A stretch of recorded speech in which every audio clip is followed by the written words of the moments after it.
सुप्रभात बच्चों, online class में आपका स्वागत है। मैं Neeta Chaudhary, fortune international school से। तो बच्चों, हमने 5th चैप्टर पढ़ा था ईमानदारी, जिसके हमने 9 प्रश्न कर लिए थे। उसके 3 प्रश्न रह गए थे, तो आज हम उसका आगे वाला प्रश्न करते हैं। प्रश्न नंबर 10। निम्नलिखित शब्दों का प्रयोग करके वाक्य बनाओ। यानी ये जो शब्द दिए गए हैं उनकी सहायता से हमें क्या करना है, वाक्य बनाना है। और वाक्य कैसे बनेगा, जो दिया हुआ शब्द है वो उस वाक्य में आना चाहिए। तो पहला है पहरेदार। हमें किसका वाक्य बनाना है, पहरेदार का। तो पहरेदार का वाक्य क्या बनेगा, राज ने कहा कि मैं बाग का पहरेदार हूँ। क्या वाक्य बना, राज ने कहा कि मैं बाग का पहरेदार हूँ। अगला नाम है नम्रता। अगला शब्द क्या है, नम्रता। राज ने सेठ को नम्रता से जवाब दिया। तो दूसरा शब्द क्या था, नम्रता। राज ने सेठ को नम्रता से जवाब दिया। अगला शब्द है दिनचर्या। भगवान की पूजा अर्चना करना राज की दिनचर्या हो गई थी, यानी रोजाना का काम। भगवान की पूजा अर्चना करना राज की दिनचर्या हो गई थी, यानी रोजाना भगवान की पूजा अर्चना करने का काम था उसका।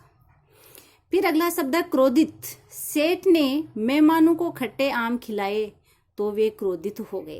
यानी सेठ के विशेष अतिथि आए थे और उन्होंने मेहमानों को खट्टे आम खिलाए तो वे क्रोधित हो गए। तो क्रोधित का क्या वाक्य बनेगा, सेठ ने मेहमानों को खट्टे आम खिलाए तो वे क्रोधित हो गए।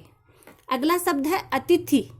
सेठ के घर विशेष अतिथि आ रहे थे। क्या वाक्य बनेगा अतिथि का, सेठ के घर विशेष अतिथि आ रहे थे।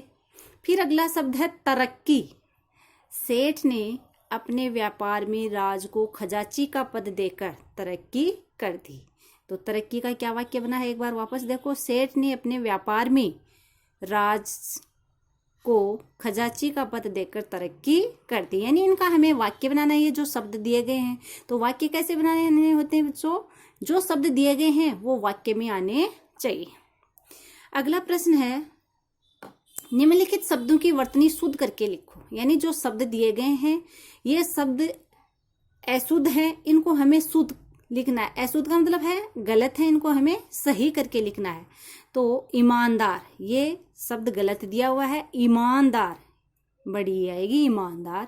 फिर है अतिथि। अतिथि यहाँ गलत लिखा हुआ है, सही कैसे लिखा जाएगा, अतिथि, यानी तय के छोटी की मात्रा आएगी, अतिथि।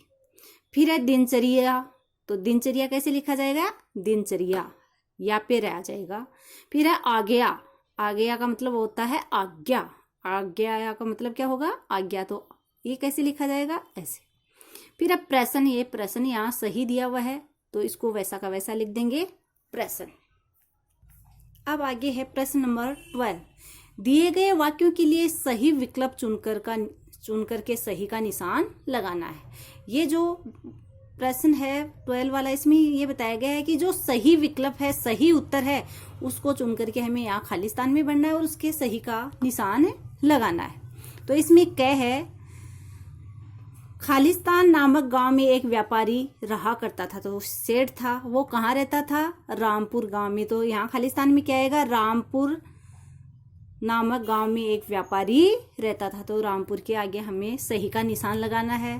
ख वाला है अगले दिन से राज बाग की देख रेख करने लगा। तो इसमें क्या आएगा, खालिस्तान में बाग, बाग सही है इसमें, तो बाग के हमें सही का निशान लगाना है। अगले दिन से राज बाग की देख रेख करने लगा। फिर गए वाला है तुम इतने वर्षों से बाग की पहरेदारी कर रहे हो। तुम इतने खालिस्तान से बाग की पहरेदारी कर रहे हो। तो खालिस्तान में क्या आएगा, वर्षों से, यानी राज था वो कई वर्षों से सेठ के बाग की पहरेदारी कर रहा था। घे वाला है सेठ राज की बात सुनकर बहुत प्रसन्न हुआ। यानी राज ने सेठ से कहा कि आपने कभी मेरे को कहा ही नहीं आम तोड़कर खाने के लिए। अगर मैं अपने आप आम तोड़कर खाता तो वो क्या हो जाती, चोरी ही मानी जाती। ये बात सुनकर के सेठ बहुत प्रसन्न हुआ। तो इसमें क्या आएगा, सेठ राज की खालिस्तान सुनकर बहुत प्रसन्न हुआ। तो राज की क्या सुनकर प्रसन्न हुआ, सेठ बात। तो सेठ राज की बात सुनकर बहुत प्रसन्न हुआ। तो ये आज हमारा चैप्टर है बेटा 5th नंबर वाला ईमानदारी, उसके प्रश्न उत्तर सारे करवा दिए हैं मैंने।